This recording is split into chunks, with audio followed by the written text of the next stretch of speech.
আমি তোমাদের কিছুদিন আগে একটা ব্লগে বলেছিলাম যে আমি সকালবেলা খালি পেটে একটা জিনিস খাই যার জন্য আমার স্কিনে আস্তে আস্তে গ্লোটা আসছে। তো দেখো, আমরা কিন্তু স্কিন কেয়ার করি কিন্তু ফর্সা হওয়ার জন্য নয়, যে একটা জিনিস একটা ক্রিম মাখলাম আর আমরা ধপধপে ফর্সা হয়ে গেলাম, সেটা কিন্তু না। আমরা স্কিন কেয়ার করি আমাদের স্কিনটা যাতে হেলদি থাকে আর গ্লো করে, আর ভিতর থেকে আরও যাতে গ্লো করে আমাদের স্কিনটা, তার জন্য কিন্তু একটু কিছু খেয়ে ইনটেক্ট করতে হয়। তো আমি সেটাই আজকে তোমাদেরকে দেখাবো যে আমি সকালবেলায় খালি পেটে কি কি খাই আর যার জন্য আমার স্কিনটায় এতটা গ্লো আসছে। তো আমি রেগুলার এটা খাওয়ার চেষ্টা করি, তবে মাঝে মাঝে আমি ভুলেও যাই ভিজাতে।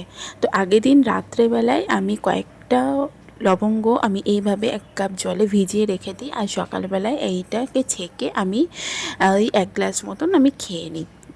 তো এটাকে আমি ফুটিয়েও খাই, আবার কোনো দিন যদি হাতে টাইম থাকে তো আমি এভাবে জলটা খেয়ে নিই।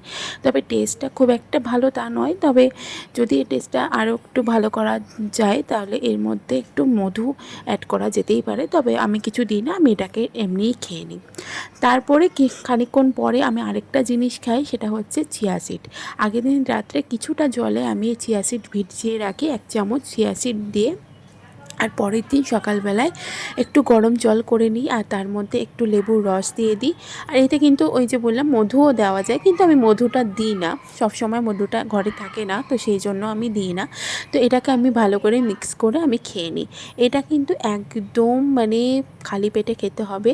আর এই চিয়া সিডটা খেলে কিন্তু আমাদের স্কিনটাও গ্লো করবে, আর আমাদের যে এক্সট্রা মানে ফ্যাট আছে শরীরে সেটাও কিন্তু রিডিউস করতে হেল্প করবে।